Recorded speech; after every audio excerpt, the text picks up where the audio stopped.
Bienvenidos. En esta instancia vamos a desarrollar los plaguicidas en órganos fosforados y carbamatos. Seguimos desarrollando los plaguicidas de síntesis, los mismos que hicimos con los órganos clorados y los piretroides, y en este caso vamos a desarrollar a este grupo, o a estos dos grupos, de sustancias porque comparten entre sí muchas características, como por ejemplo el mecanismo de acción.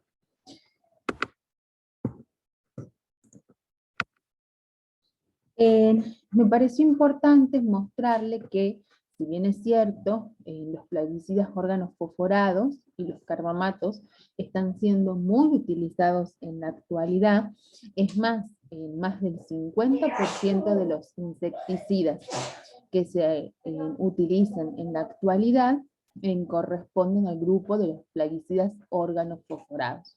Pero a pesar de ellos, por la toxicidad de algunos de sus miembros, están prohibidos el uso de determinados principios activos, como por ejemplo el diclorbos y el malatión, en las formulaciones domisanitarias, es decir, en los productos de uso doméstico.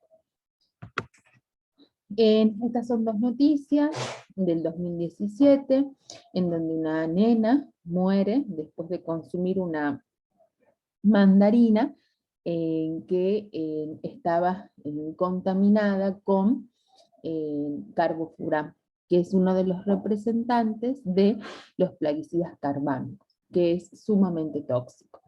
Esto sucedió en la provincia de Corrientes, en donde la niña de 4 años vivía cerca, en zonas aledañas, a una plantación de mandarinas. Se había rociado esas mandarinas por orden del dueño, por orden del productor, con altas concentraciones de plaguicida. Bueno, la niña ingresó a los cultivos, tomó una mandarina, la comió, y luego de eso se le produjo una intoxicación aguda que fue mortal. Este es un ejemplo, por ejemplo, de intoxicaciones de índole accidental. Bueno, para incursionar un poco en la historia, me pareció importante esto, muy llamativo, tener en cuenta que los plaguicidas organofosforados van desde la guerra química al riesgo laboral y doméstico. ¿Por qué? Porque en este grupo de plaguicidas fue sintetizado por un químico alemán, Rader, quien sintetizó el tabún, que fue uno de los primeros gases neurotóxicos. Estos fueron sintetizados para la Segunda Guerra Mundial y fueron utilizados como gases de guerra: el sarín, el tabún y el somán.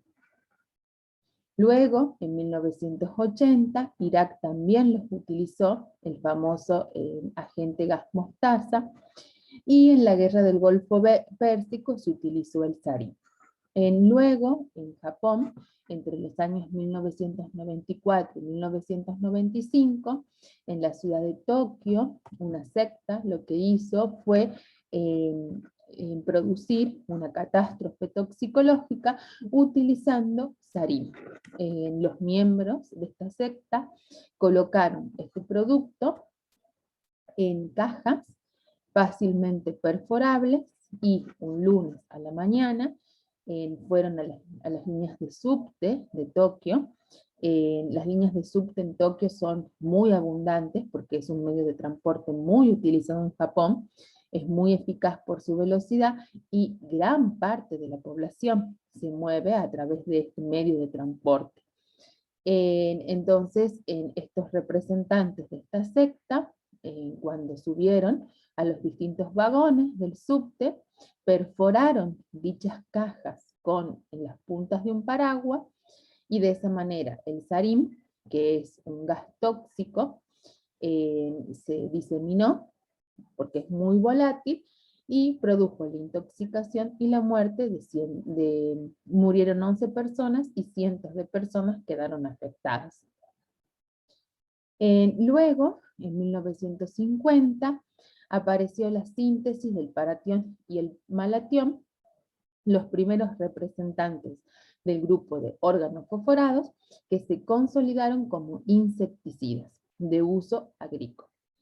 Y su uso aumentó notablemente por la prohibición de los órganos grasos. Muy bien, acá vamos a volver a ver, o vamos a repetir en realidad un concepto que le habíamos dado mucha importancia con los organoclorados y con los piretrinos. Y es el siguiente, que la estructura química es muy importante o tiene mucha influencia en la toxicidad del producto. Desde el punto de vista químico, los plaguicidas organofosforados son ésteres del ácido fosfórico. Acá ustedes pueden ver que tienen la función éster, un ácido y un alcohol. En sus porciones R1 y R2 pueden tener distintos grupos, como por ejemplo alquilos, alcoxis, entre otros. Y en su posición X pueden tener también diferentes grupos, que pueden ser un halógeno, un cianuro, un tiocianato, un fosfato, etc. Estos sustituyentes, los que se encuentran en la posición X, son los que le dan la influencia en las propiedades físico-químicas y están relacionados con la toxicocinética y con la toxicodinamia del compuesto. Es decir, van a condicionar la absorción, distribución, activación y el mecanismo de acción o la selectividad del mecanismo de acción en el sitio blanco. A su vez, hay este tipo de sustancias, pueden estar en la forma oxón o en la forma tión. Si hay un oxígeno o un azufre respectivamente. Para poder clasificarlos desde el punto de vista químico, existe lo que se conoce como la clasificación de Holman, en donde según la naturaleza del grupo X, se lo clasifica en 4 grupos. 1, 2, 3 y 4. En el grupo 1, esa posición está ocupado por un nitrógeno cuaternal, y son las que se conocen como fosforilcorina, que son las más tóxicas de todas y no se utilizan como insecticidas. Luego, en el grupo 2, puede haber un fluoruro, y son los fluorofosfatos, que son muy volátiles y son los que son utilizados como gases de guerra, en donde el más representativo es el sarín. En el grupo 3 puede haber un grupo ciano o un grupo halógeno, y son los cianofosfatos, en donde el más representativo es el tabún, también utilizado como gas de guerra. Y en el grupo 4 se encuentran sustituyentes diferentes a los anteriores. Y acá es donde encontramos los plaguicidas organofosforados. ¿Qué quiere decir esto? Que los gases de guerra no son utilizados como plaguicidas, ¿sí? ¿Por qué? Porque el sustituyente es diferente. O sea, por un lado tenemos los gases de guerra que tienen sustituyentes de una determinada naturaleza, y por otro lado tenemos los insecticidas organofosforados que, si bien es cierto, son tóxicos, pero no tienen la toxicidad extrema de un gas de guerra, porque tienen otros grupos químicos. Bueno, dentro de sus características generales, podemos observar que son liposolubles, lo que facilita la penetración en los organismos, tienen una presión de vapor baja, son poco volátiles, a excepción del diclorvos, que el diclorvos sí es volátil. Se hidrolizan fácilmente en medio alcalino, tienen baja persistencia, a diferencia de los órganos clorados, que habíamos visto que por los átomos de cloro eran muy persistentes, y hay que tener en cuenta que este tipo de sustancias necesitan activarse in vivo en su forma oxón para poder ejercer su acción tóxica, que eso también lo vamos a ver en la biotransformación. Este grupo de plaguicidas son mucho más frecuentes en intoxicaciones agudas. ¿Por qué? Al inicio de la clase les dije que más del 50% de los insecticidas utilizados en la actualidad pertenecen a este grupo de sustancias, que son los plaguicidas organofosforados. Dentro de este grupo hay algunos que tienen menor toxicidad, como por ejemplo el clorpirifos y el diazinom, y están involucrados en intoxicaciones agudas de etiología, por ejemplo, accidental o suicida u homicida también. Acá hay algunos representantes de los plaguicidas organofosforados: el metamidofos, el clorpirifos, el malatión, el paratión, el diclorbos, el dimetoato. Son utilizados en su mayoría como insecticidas. Muy bien.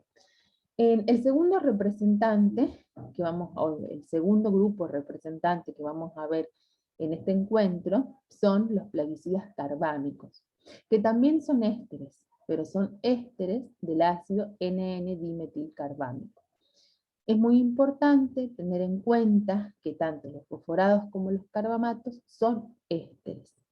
Y el que sean ésteres es lo que le da su baja persistencia en el medio ambiente y también en los organismos vivos, porque son hidrolizados rápida y fácilmente. Dentro de sus usos, si bien es cierto, son variados, pero principalmente los carbámicos se utilizan como fungicidas y como herbicidas. Tienen baja presión de vapor, se hidrolizan fácilmente, también por la acción de la luz y el calor, y son mucho más seguros que los fosforados, porque dejan menos residuos en el ambiente. Si bien es cierto, tanto fosforados como carbamatos dejan menos residuos que los clorados, pero dentro de los carbamatos y los fosforados son menos tóxicos y dejan menos cantidad de residuos. A pesar de ello, hay que hacer una salvedad. Hay un representante en este grupo que es lo que se conoce como el carbofurán. El carbofurán es un compuesto muy tóxico, que es el que ustedes ven acá, y está muy involucrado en el último tiempo en intoxicaciones agudas mortales. Es decir, es un compuesto o es un principio activo que se lo identifica con mucha casuística en la toxicología forense. ¿Por qué? Porque está involucrado en intoxicaciones de etiología homicida y suicida. ¿Por qué? Porque en el último tiempo está siendo muy utilizado con una alta frecuencia, porque es muy eficaz en la eliminación de insectos que atacan la soja. Como la soja es un cultivo mayoritario en nuestro país, se utiliza mucho este producto. Es por eso que está muy involucrado, o tiene una gran asociación con intoxicaciones de etiología homicida y suicida. Es muy peligroso por su elevada toxicidad sistémica, tiene una dosis letal 50 muy baja por vía oral, lo cual hace que sea extremadamente tóxico, y en las Naciones Unidas ya está incluido en la lista de productos prohibidos o restringidos, ¿sí? En las Naciones Unidas.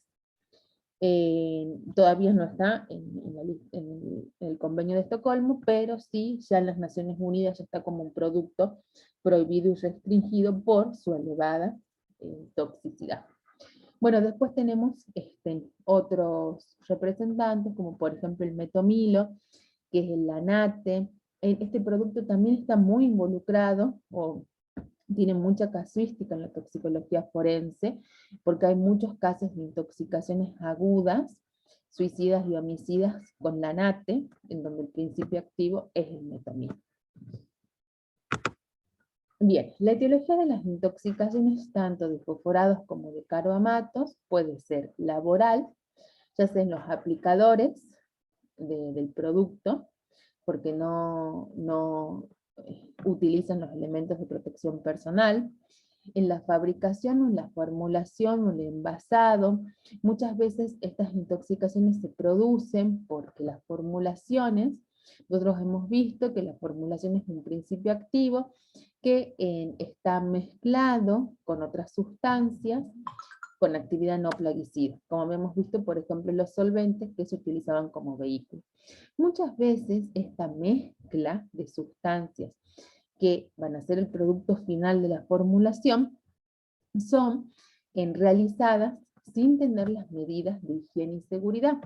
Por ejemplo, muchas veces pasa que los productores lo que hacen es realizar estas mezclas en las mismas casas en donde trabajan. Generalmente el cultivo puede tener una casa en donde ellos se alojan, y dentro de esa misma casa, en donde comen, duermen y hacen todas sus actividades de rutina, producen esta formulación. Entonces, esto es lo que lleva también a la intoxicación, cuando estas formulaciones no se hacen en los lugares adecuados, con las medidas de higiene y seguridad correspondientes.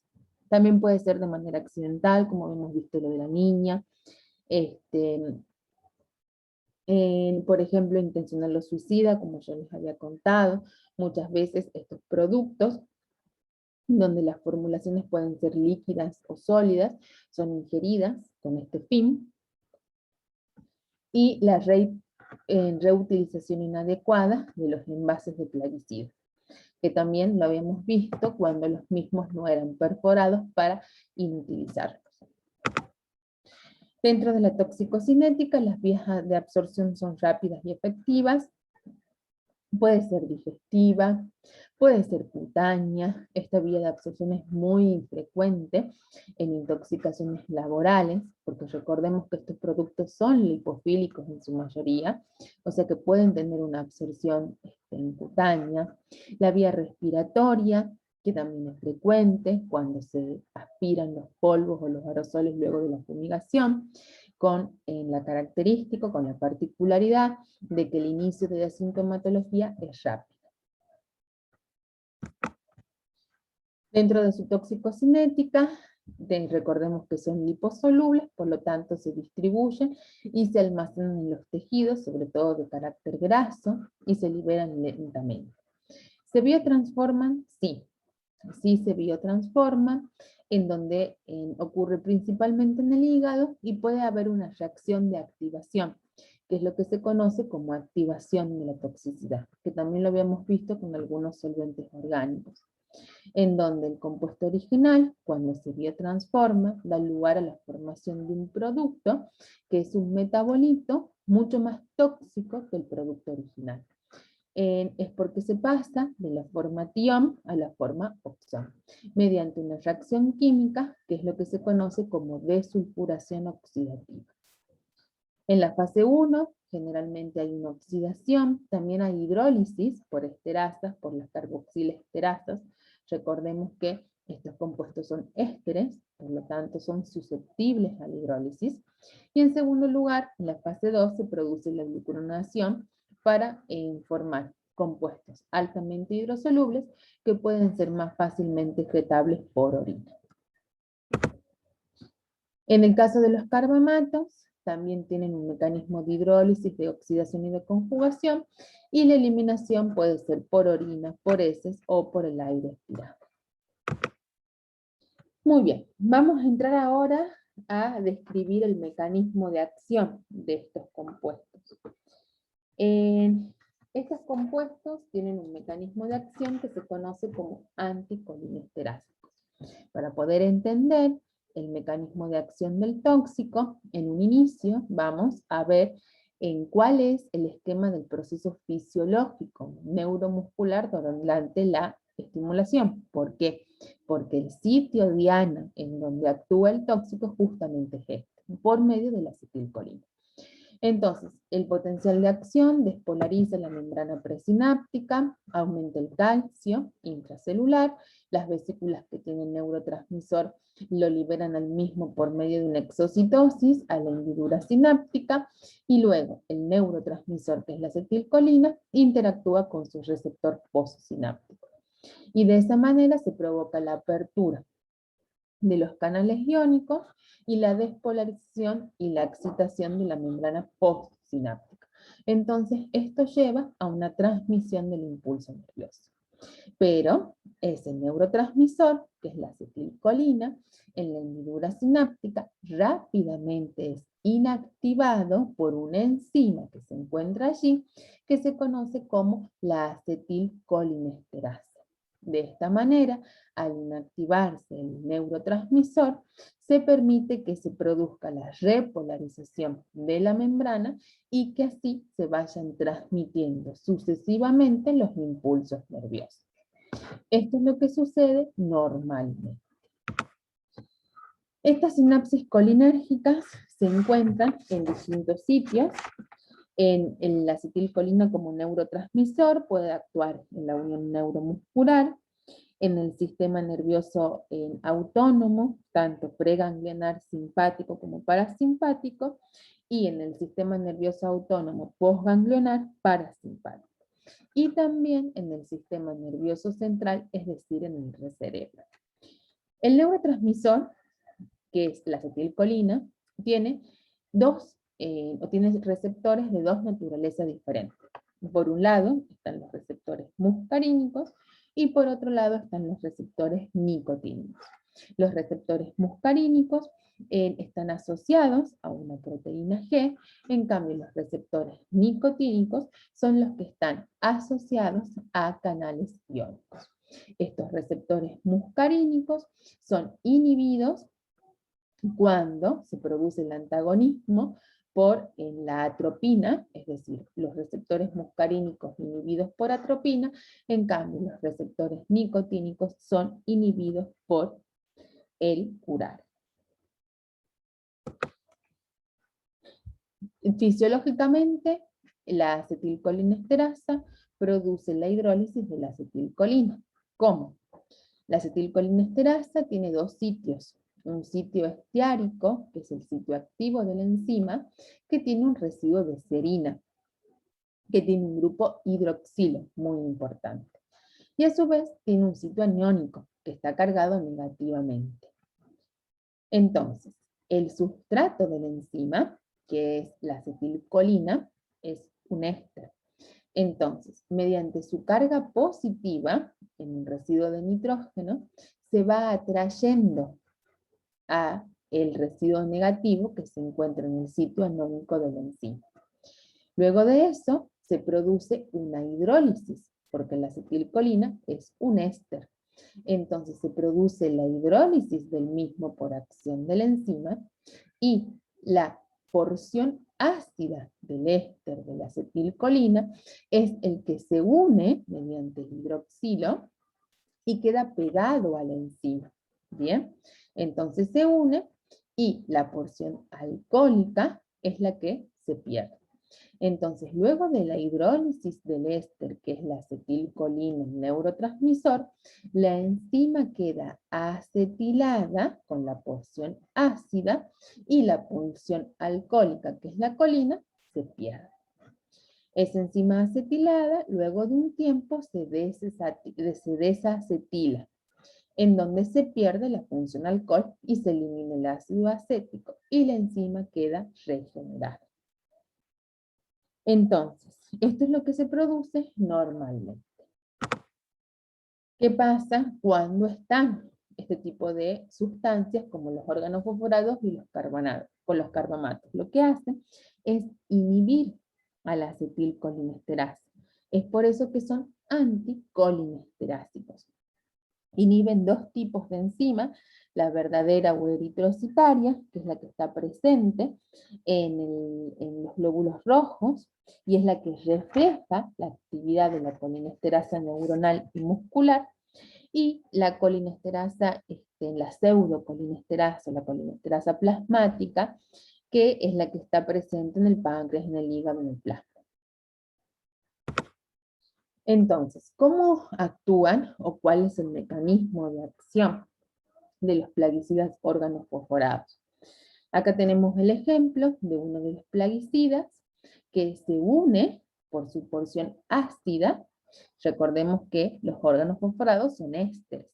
Entonces, la porción ácida de ese éster se une a la enzima mediante un enlace covalente muy estable, se pierde, se forma la hidrólisis, del plaguicida organofosforado, se pierde el grupo alcohólico y queda unido a la enzima la porción ácida, que es de un fósforo.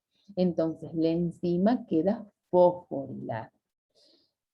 Ese enlace es muy estable, es un enlace covalente muy estable.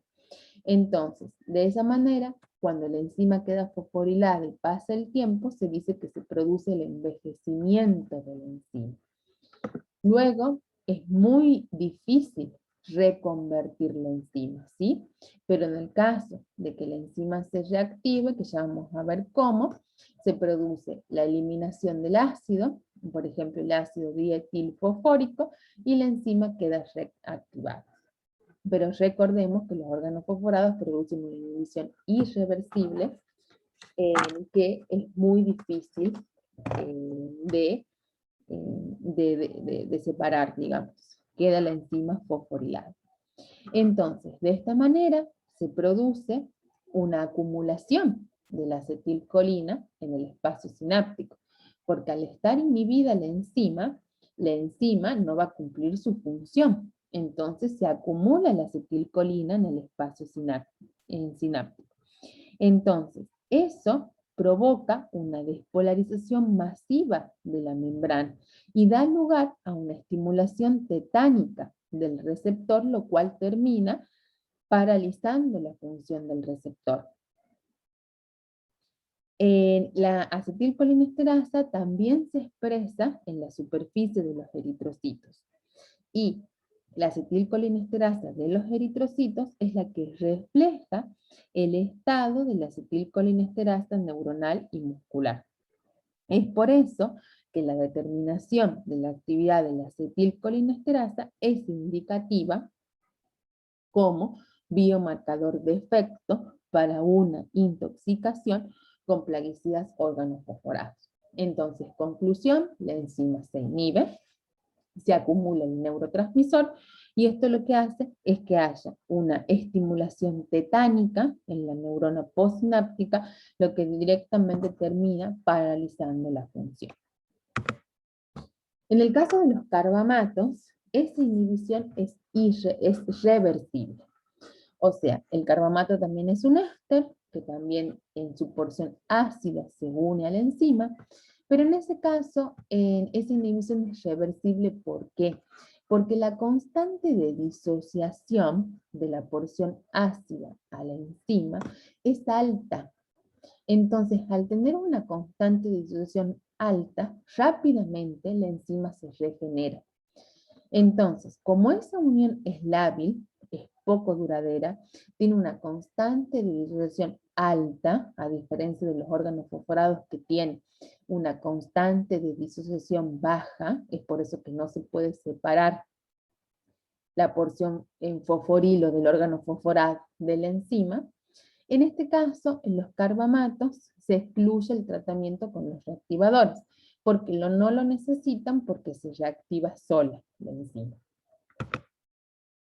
Dentro de las manifestaciones clínicas con los órganos fosforados, tenemos una intoxicación aguda, que tiene los síndromes colinérgicos, intermedios, neuropatía retardada. O sea, acá vamos a ver una excepción en una intoxicación aguda, ¿sí? Porque vamos a ver que es una intoxicación aguda con 3 estadios. Los síndromes colinérgicos, el síndrome intermedio y la neuropatía retardada, que se pueden dar algunas veces, que serían como estados intermedios entre una intoxicación aguda y una intoxicación crónica.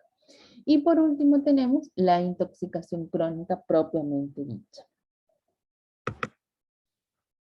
Los síndromes colinérgicos son los que se inician horas después de la exposición, y justamente por los receptores que involucran en la excesiva cantidad de este neurotransmisor, que es la acetilcolina, tenemos el síndrome muscarínico, que es por una estimulación parasimpática postganglionar, el síndrome nicotínico, que es por una estimulación en la unión neuromuscular. Están muy estimulados los receptores por la gran cantidad de neurotransmisor acetilcolina que hay. Y por último, el síndrome neurológico central. Es por la excesiva disponibilidad de la acetilcolina. La aparición de estos síntomas es mucho más rápida cuando se inhala un producto, como por ejemplo, como sucede con los gases de guerra. Es por eso que son mortales, como por ejemplo el sarín y el tabú. Los síntomas aparecen en segundos por el ingreso del tóxico a el organismo. Bueno, dentro de los efectos muscarínicos tenemos miosis, rinorrea, broncorrea, dolor torácico, vómito, bradicardia, bloqueo cardíaco. O sea, son todos estos síntomas que son producto de la gran estimulación de los receptores muscarínicos. Luego tenemos los efectos nicotínicos, que son calambres, debilidad muscular, parálisis y muerte por parálisis respiratoria se puede dar en el caso de una intoxicación aguda cuando hay una exposición a elevadas dosis. Y en el caso del sistema nervioso central se produce una fase de excitación seguida por una depresión, confusión, convulsiones y deterioro de la conciencia, lo que puede llevar al coma. La entidad intermedia es lo que se conoce como la toxicidad retardada. Cuando se produce una exposición a los plaguicidas organofosforados a altas concentraciones, se originan cuadros clínicos que persisten durante varios días e incluso meses, que afectan las funciones neuroconductuales y neuromusculares. Estas entidades intermedias son conocidas como síndrome intermedio y neuropatía retardada. En el caso del síndrome intermedio, es un cuadro clínico que puede aparecer entre las 24 y 96 horas después de la absorción. Es decir, no es inmediato como el síndrome colinérgico que lo habíamos visto anteriormente. En este caso, se produce una parálisis muscular, principalmente de los músculos respiratorios, del cuello y los proximales de los miembros. En este caso, cuando ya está establecido el síndrome intermedio, el paciente no responde al tratamiento con atropina o con oxinas. Y este síndrome, si el paciente sobrevive, suele desaparecer espontáneamente y puede tener un periodo de evolución de hasta 21 días. Y este cuadro es severo y es producido solo por algunos órganos fosforados, como por ejemplo el metamidofos o el monocrotofos. Entonces acá es lo que les contaba recién, los síntomas clínicos generalmente es una parálisis muscular.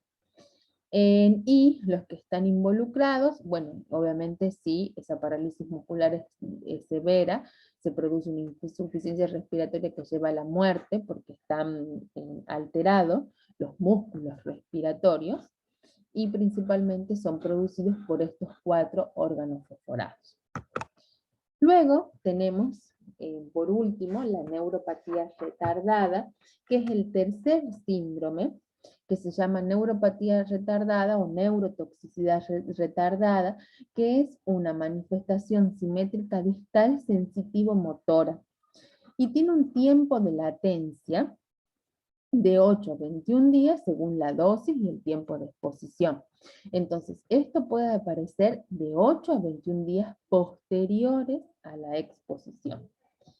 El mecanismo patogénico por el cual se produce esta entidad es porque se inhibe una enzima axonal que es conocida como la esterasa neurotóxica. Entonces se produce esta esterasa neurotóxica, tiene una función neuroprotectora, depurando los radicales libres. Esa es su función normal en el organismo. Al estar inhibida, se produce una degeneración axonal distal simétrica. Y tanto de los troncos ascendentes como descendentes del sistema nervioso central y también del periférico. Es por eso que es una axonopatía simétrica distal, sensitivo-motor. ¿Cuáles son sus síntomas?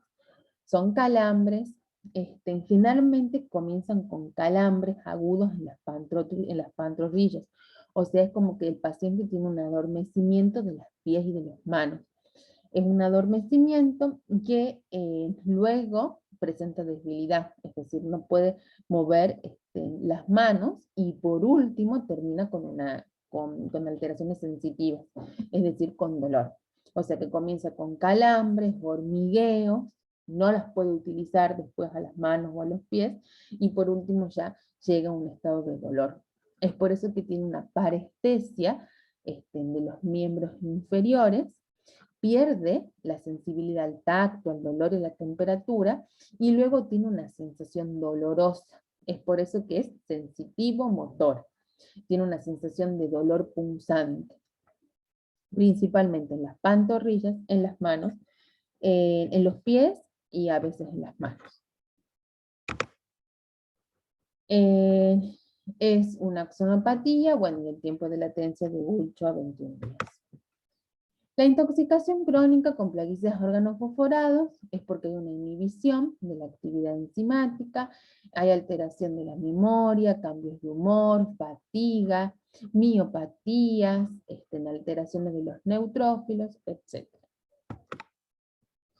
En el caso de la intoxicación con carbamatos no atraviesan casi, o sea, algunos sí, pero la mayoría no atraviesan la barrera hematoencefálica.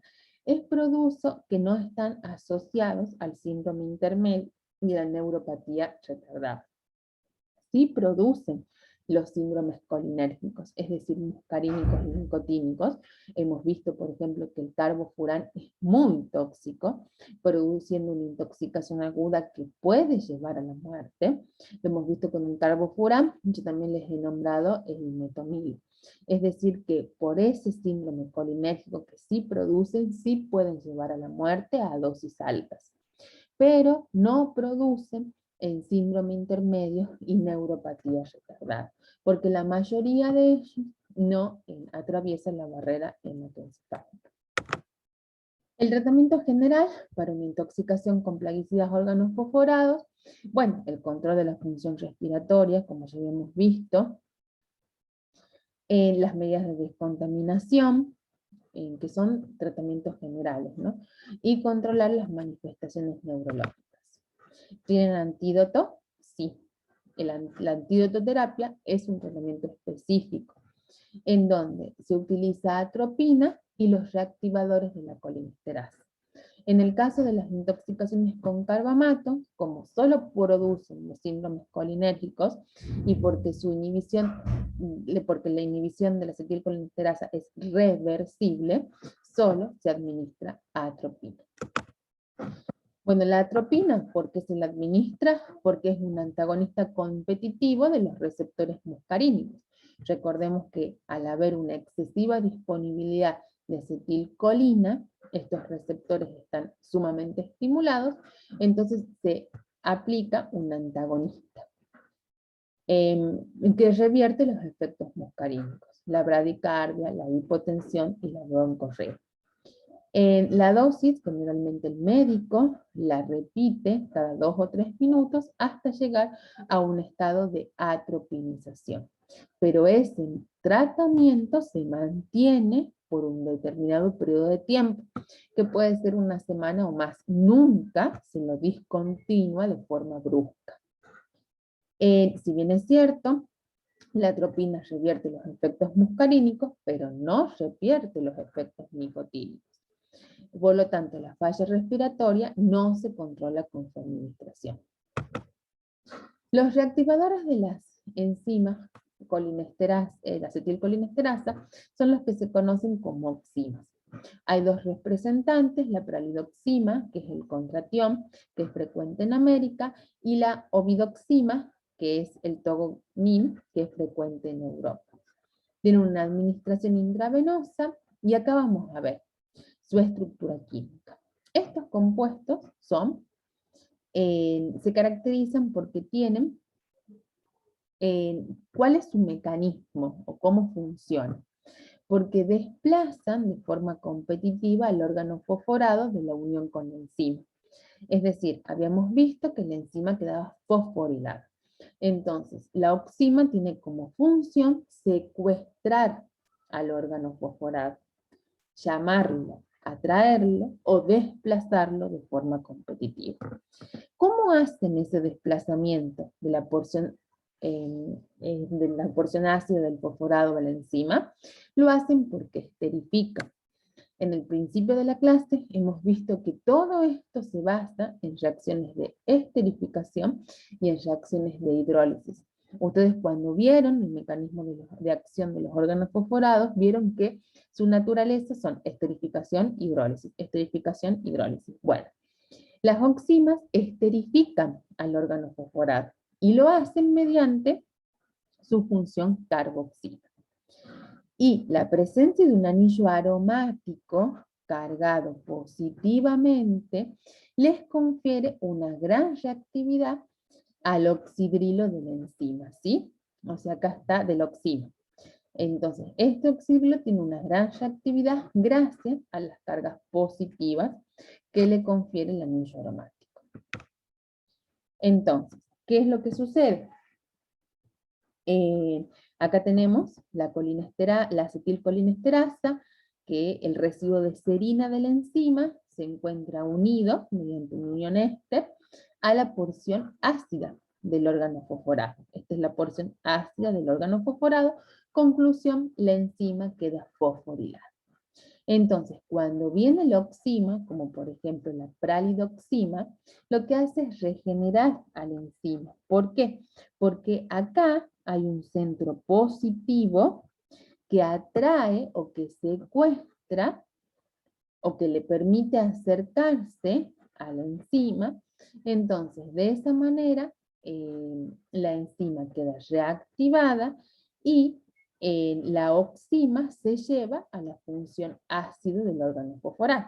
Miren ustedes que gracias a este oxidrilo de la pralidoxima, que es el reactivador, es el que se une a la función ácido, es decir, al fósforo del órgano fosforado, y de esa manera los secuestros los sacan. Estos reactivadores tienen que tener una administración rápida. ¿Por qué tiene que ser una administración rápida del antídoto? Porque cuando la enzima, hemos visto que la acetilcolinesterasa se fosforila, se envejece. Hemos visto que esa unión era muy estable y que la enzima se envejecía. ¿Qué quiere decir que la enzima envejezca? Quiere decir que se desalquila. Acá tenemos la acetilcolinesterasa fosforilada por el órgano fosforado y pierde un grupo alquilo. ¿Ven? Este grupo alquilo que está acá, este R, lo pierde porque se escinde el enlace carbono-oxígeno del grupo alcoxo. Cuando se pierde o se desalquila el órgano fosforado que está unido a la enzima, se produce una carga negativa. Y esta carga negativa hace que sea resistente al ataque nucleofílico por parte de las oximas. ¿Se acuerdan que habíamos visto que la enzima tenía un anillo aromático cargado positivamente? Entonces, esta carga negativa hace que se produzca un reordenamiento de cargas. O sea, hay un reordenamiento de las cargas, lo que lleva a que la enzima esté a que la unión esté más estable todavía. Entonces, se desalquila, se pierde, se desalquila, se genera una carga negativa, hay un reordenamiento de cargas que hace que esta unión sea más estable. Entonces, al ser tan estable, por más que se administre el reactivador, no tiene sentido. O sea, no puede atacarlo y no puede sacar la porción ácida del órgano fosforado de la enzima. Es por eso que la eficacia del tratamiento disminuye con el tiempo. Se tiene que establecer sí o sí en las primeras 24 horas. Acá hemos visto que les muestro un cuadro de la intoxicación aguda del síndrome intermedio de la neuropatía retardada, en cómo es producida la intoxicación aguda tanto por los fosforados como los carbamatos, las otras entidades intermedias no, el inicio y el pronóstico. Muy bien, con esto damos por finalizado este encuentro. Espero que les haya sido de su agrado y nos vemos en otra oportunidad.